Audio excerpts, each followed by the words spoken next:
जय हिंद साथियों, the freedom में आपका स्वागत है। मैं सुधीर।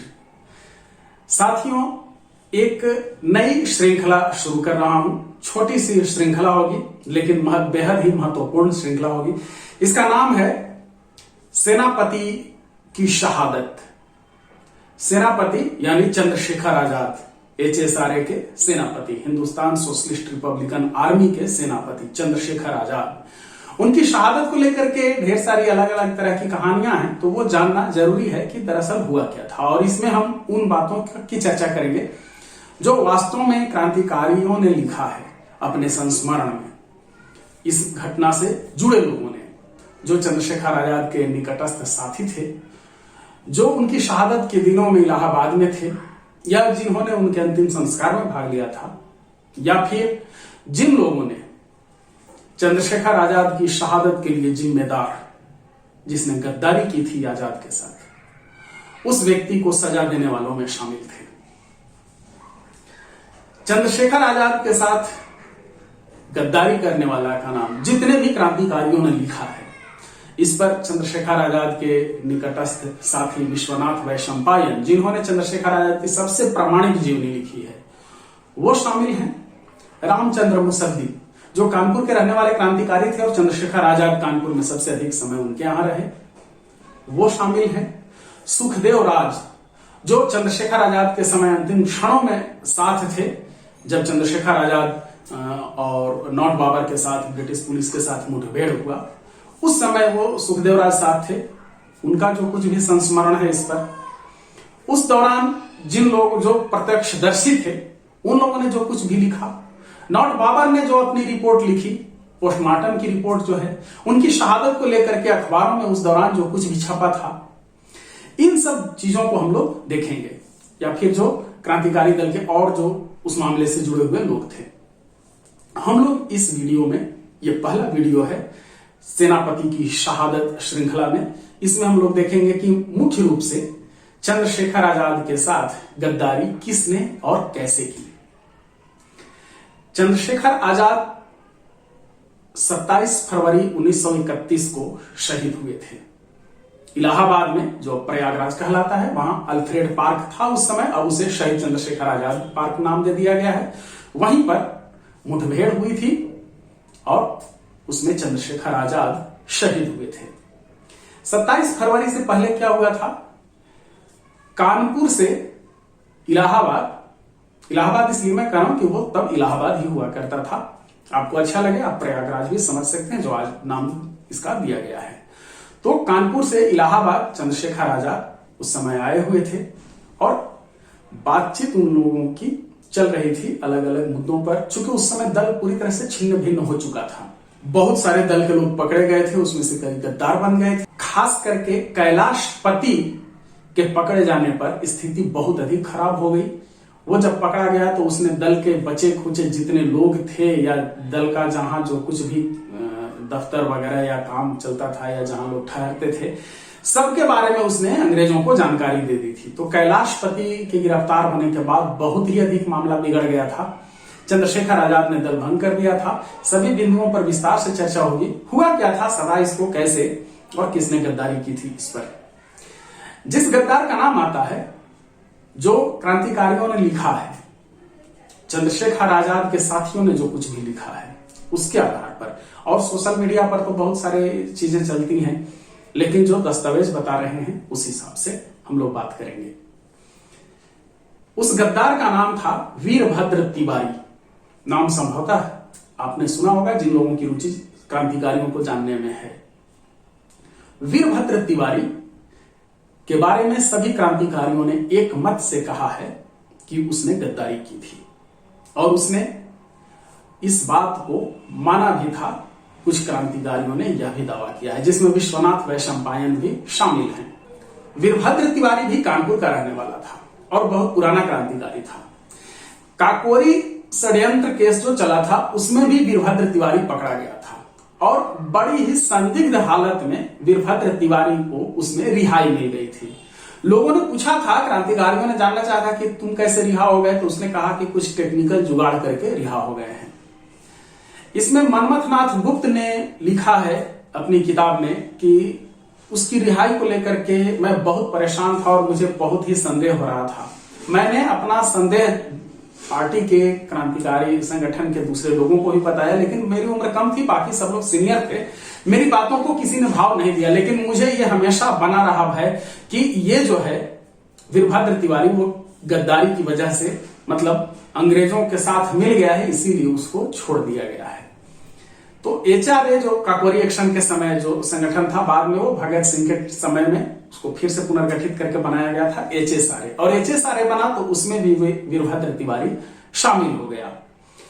वीरभद्र तिवारी के बारे में मनमथनाथ गुप्त ने लिखा है अपने संस्मरण में कि वो एक नंबर का एक्टर था। वो अपने अभिनय से, अपनी एक्टिंग से किसी को भी चकमा दे सकता था, किसी का भी विश्वास जीत सकता था।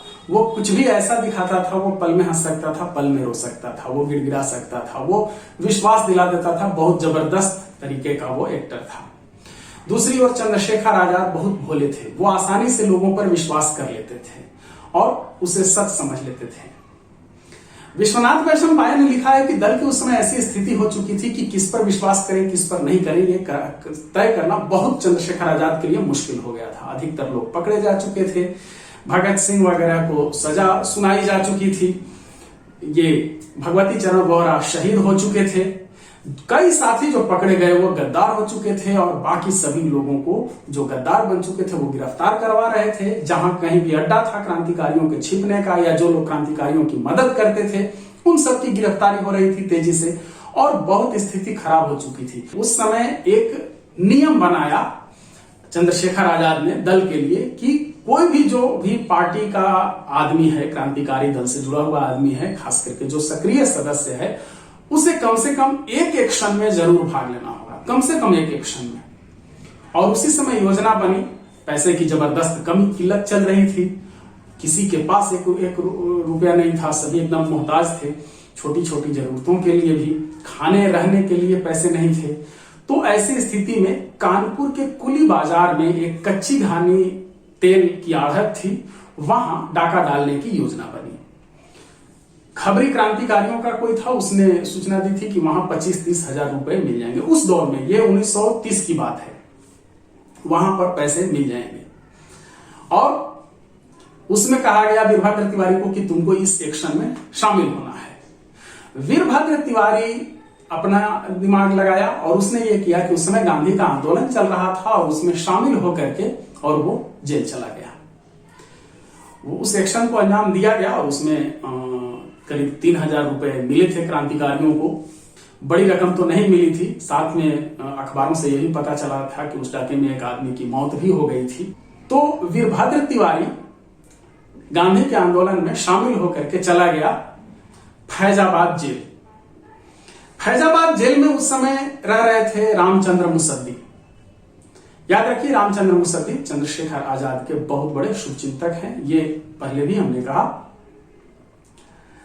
रामचंद्र मुसद्दी लिखते हैं अपने संस्मरण में कि फैजाबाद जेल में रहने के दौरान ही CID का SSP नौट बाबर मिलने आया वीरभद्र तिवारी से, और कुछ मिनटों की मुलाकात के बाद वो लौट गया नौट बाबर, और जेल में वापस जब आया अंदर वीरभद्र तिवारी, तो वो बिल्कुल घबराया हुआ सा था, पूरी तरह से दहशत में था कि हाय अब मेरा क्या होगा, मैं तो बर्बाद हो जाऊंगा, मेरी पूरी जिंदगी खत्म हो जाएगी, मैं तो कभी रिहा ही नहीं हो पाऊंगा, मैं बहुत बड़ी मुसीबत में फंस गया हूं। इससे यह अनुमान लगाया गया कि पुलिस को उसके खिलाफ कोई बड़ी जानकारी मिल गई। उस समय फिर से याद दिला रहा हूं कि कैलाशपति गिरफ्तार हो गया था और बहुत तेजी से सभी लोगों के खिलाफ वो सबूत जमा करवा रहा था पुलिस को। ये बातें हुई, रामचंद्र मुसद्दी लिख रहे हैं अपने संस्मरण में, और इसके तुरंत बाद 1 दिन 2 दिन बीते होंगे, पत्र लिख करके तिवारी ने अपनी पत्नी और CID के इंस्पेक्टर शंभुनाथ को जेल में मिलने के लिए बुलवाया। और वहां क्या बात हुई ये तो कोई नहीं जानता है, लेकिन उस बातचीत के तुरंत बाद वीरभद्र तिवारी का ट्रांसफर कर दिया जाता है फैजाबाद जेल से मलाका जेल में, और मलाका जेल में कुछ ही दिन रखने के बाद उसे रिहा कर दिया जाता है। इससे वीरभद्र तिवारी के बारे में और अधिक लोग चौकन्ने हो गए। इस घटना के बाद सभी क्रांतिकारियों ने यह अनुमान लगाया है, सबने ये लगभग लिखा है कि डील हुई थी पुलिस के साथ और वीरभद्र तिवारी के साथ, और उसी डील के कारण जो कुछ दिन पहले छटपटा रहा था नोट बाबर से मिलने के बाद, घबरा रहा था, चिल्ला रहा था, वो अब मस्ती से रिहा हो गया। और डील के बदले क्या था? चंद्रशेखर आजाद को पकड़वाना। चंद्रशेखर आजाद को पकड़वाने के लिए जरूरी था कि पहले उनके जो सबसे अधिक विश्वसनीय लोग हैं उन्हें हटा, और इसमें भगवान दास माहौर और सदाशिव राव मलकापुरकर पहले ही गिरफ्तार हो चुके थे भुसावल स्टेशन पर। वो वीडियो है द फ्रीडम पर, आप देख लीजिएगा उनकी गिरफ्तारी। और बच गए थे फिर विश्वनाथ वैशंपायन। विश्वनाथ वैशंपायन को भी गिरफ्तार करा दिया वीरभद्र तिवारी ने। विश्वनाथ वैशंपायन ने अपने संस्मरण में पूरा वो पूरी घटना का जिक्र किया है, वो हम लोग अगले वीडियो में किसी में देखेंगे इसी श्रृंखला में। और उन्होंने सीधे तौर पर लिखा है कि तिवारी ने मुझे गिरफ्तार कराया। वो पूरी तरह से उसके बारे में बताया भी है कि कैसे कैसे वो गिरफ्तार कराने से पहले मुझे नजर आया, मुझे पहचान करवाया, और मेरी गिरफ्तारी में वीरभद्र तिवारी का पूरी तरह से हाथ था। अब चंद्रशेखर आजाद और अधिक अकेले रह गए थे। उन दिनों वो चंद्रशेखर आजाद रह रहे थे इलाहाबाद में। 26 फरवरी की रात, 26 फरवरी 1931 की रात वीरभद्र तिवारी कानपुर से इलाहाबाद के लिए रवाना होता है। उसी ट्रेन में यात्रा कर रहे थे रामचंद्र मुसद्दी भी, जो तब तक छूट करके जेल से आ गए थे। वो जा रहे थे इलाहाबाद अपने किसी रिश्तेदार के यहां शादी में शामिल होने, और वीरभद्र तिवारी को ये देखते हैं, दोनों में बातचीत भी होती है। रामचंद्र मुसद्दी लिखते हैं कि अचानक वो इलाहाबाद स्टेशन उतर करके गायब हो गया वीरभद्र तिवारी, और उसके बाद फिर वो अपना शादी में चले जाते हैं रामचंद्र मुसद्दी। फिर अगले दिन की बात है जिस दिन चंद्रशेखर आजाद शहीद होते हैं। 27 फरवरी 1931 की सुबह अल्फ्रेड पार्क में चंद्रशेखर आजाद आते हैं। सुखदेव राज को वहां मिलने के लिए बुलाते हैं। इलाहाबाद में 2 मकान लिया गया था, मतलब 2 जगह कमरे लिए गए थे। एक जगह कमरे में रहते थे सुखदेव राज, सुशीला दीदी और दुर्गा भाभी, और एक जगह कमरे में रहते थे चंद्रशेखर आजाद और विश्वनाथ वैशंपायन। तो वैशंपायन गिरफ्तार हो चुके हैं, चंद्रशेखर आजाद वहां रहते थे। चंद्रशेखर आजाद इन लोगों के पास मिलने जाते थे। अपने आवास के बारे में उन्होंने इन तीनों में से भी किसी को जानकारी नहीं दी थी। मिलना होता था तो जहां ये तीनों रह रहे थे, सुखदेव राज, दुर्गा भाभी और सुशीला दीदी, वहीं मिलने चले जाते थे, या फिर किसी पार्क में, खासतौर पर अल्फ्रेड पार्क में ही आकर के बातचीत कर लिया करते थे। 27 फरवरी की सुबह सुखदेव राज को उन्होंने बुलाया था और वो बातचीत कर रहे थे वहां। सुखदेव राज ने, जो इस पूरे मामले के चश्मदीद थे, जो अंतिम मुठभेड़ हुई है, उन्होंने लिखा है कि बातचीत करते हुए अचानक चंद्रशेखर आजाद ने मुझसे कहा कि वो देखो वीरभद्र तिवारी जा रहा है। मैंने वहां देखा, लेकिन तब तक वो आदमी जा रहा था। मैंने वीरभद्र तिवारी को पहले कभी नहीं देखा था, मुझे सिर्फ उसकी पीठ नजर आई। और इसके कुछ देर के बाद एनकाउंटर होता है, मुठभेड़ होती है, और उसमें Chandrashekhar Azad, Hindustan socialist Republican army के सेनापति, शहीद हो जाते हैं। इसके बाद फिर सभी क्रांतिकारियों का ये मानना तो था कि इसमें वीरभद्र तिवारी का हाथ है चंद्रशेखर आजाद की शहादत में। वीरभद्र तिवारी पर कानपुर में एक बार हमला होता है क्रांतिकारियों की ओर से, लेकिन उसमें वो इस तरह से गिर करके लेट जाता है और एक्टिंग करता है कि जैसे वो सचमुच गोली लगी हो और मर गया हो।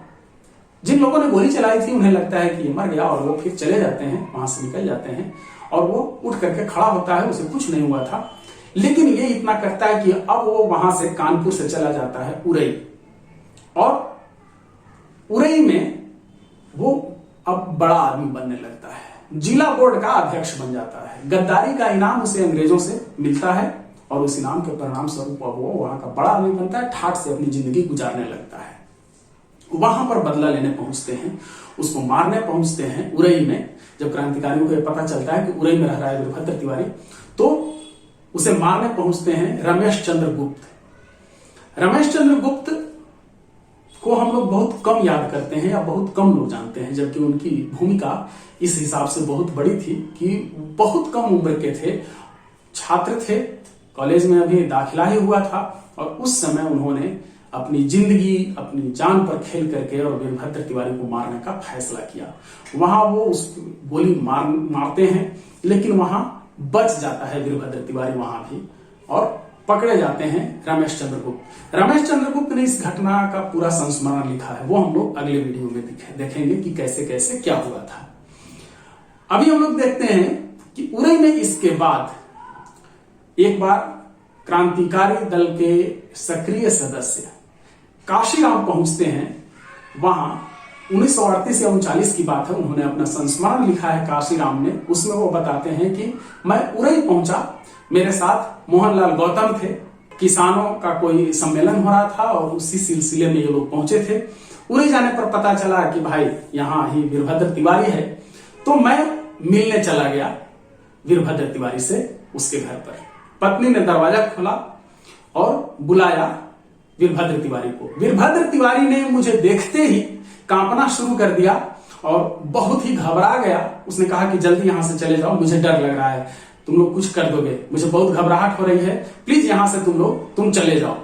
और उसने जबरदस्ती मुझे अपने घर से निकाल करके और अंदर से दरवाजा बंद कर लिया। सवाल ये उठता है कि आखिर वीरभद्र तिवारी को इतनी घबराहट क्यों थी? क्यों नहीं वो काशीराम के जाने पर बैठ करके और पूरे मामले के बारे में जानकारी दी? वो साफ साफ सब कुछ कह सकता था, बता सकता था। इसके बाद एक और घटना हुई इसी तिवारी को लेकर के। उरई से फिर ये जाकर के रहने लगा था झांसी में, और विश्वनाथ वैशंपायन रिहा होने के काफी साल बाद झांसी गए थे मिलने मास्टर रुद्र नारायण से। याद रखिए, मास्टर रुद्र नारायण वही हैं जिन्होंने चंद्रशेखर आजाद की 2 तस्वीरें खींची थी। एक वो आइकॉनिक तस्वीर जो नहा रहे थे वहां, उस समय अधिकतर समय उनका बीतता था झांसी में मास्टर रुद्र नारायण के यहाँ, तो वो एक तस्वीर, और फिर अपनी पत्नी और बच्चों के साथ एक तस्वीर खींची थी चंद्रशेखर आजाद की, जो आप लोग अभी अपने स्क्रीन पर देख रहे हैं। ये दोनों ही तस्वीरें मास्टर रुद्र नारायण ने खींची हैं। तो मास्टर रुद्र नारायण के यहाँ विश्वनाथ वैशंपायन गए। रुद्र नारायण ने उन्हें जानकारी दी कि यहीं पर तिवारी भी रह रहा है, वीरभद्र तिवारी। विश्वनाथ वैशंपायन चले गए मिलने, किससे? वीरभद्र तिवारी से। तिवारी से वहां भेंट होती है तो तिवारी कहता है, जैसा कि विश्वनाथ वैशंपायन ने अपने संस्मरण में लिखा है, तिवारी ने कहा कि इस घटना में सिर्फ मैं शामिल नहीं था, इसमें, इस साजिश में, इस षड्यंत्र में कई लोग शामिल थे। मुझे सबसे अधिक गुनाहगार समझा गया। मैं इसके घटना के बारे में सब कुछ डिटेल विस्तृत जानकारी आपको दूंगा। आज हमको अभी तुरंत कहीं जाना है, कल हम लोग मिलते हैं और इस पर बैठ करके बात करेंगे। और फिर उस दिन के बाद से तिवारी विश्वनाथ वैशंपायन से कभी मिला ही नहीं। जितने दिन विश्वनाथ वैशंपायन रहे, रोज जाते रहे उसके घर पर, लेकिन वो कभी वहां मौजूद नहीं रहा। और फिर वीरभद्र तिवारी से भेंट नहीं हो सकी विश्वनाथ वैशंपायन की। ये उस गद्दार की कहानी आप जान रहे हैं जिसका नाम था वीरभद्र तिवारी, जो चंद्रशेखर आजाद की शहादत के लिए जिम्मेदार था, जिसने चंद्रशेखर आजाद के बारे में पुलिस को बताया था। आजादी के बाद भी वीरभद्र तिवारी जिंदा रहा, काफी दिनों तक ठाठ से जीता रहा। लेकिन ये समझने की बात है कि जो शहीद हो गए वो आज तक सबके दिलों में अमर हैं। जिसने गद्दारी की राह पकड़ी वो आज तक सबके लिए एक घृणा का पात्र बनकर रह गया। ये कहानी आप देख रहे हैं, एक क्रांतिकारी और एक तिवारी की गद्दारी। इस वीडियो में इतना ही। हम लोग अगले वीडियो में वीरभद्र तिवारी पर हमला करने वाले रमेश चंद्र गुप्त के संस्मरण को देखेंगे कि क्या उन्होंने किया था, कैसे हुआ था, वो जानना जरूरी है। रमेश चंद्र गुप्त को कम से कम हम इस बहाने भी याद करें। यह श्रृंखला भी जारी रहेगी जिसका नाम है सेनापति की शहादत। तो धन्यवाद साथियों, जय हिंद, इनकलाब जिंदाबाद।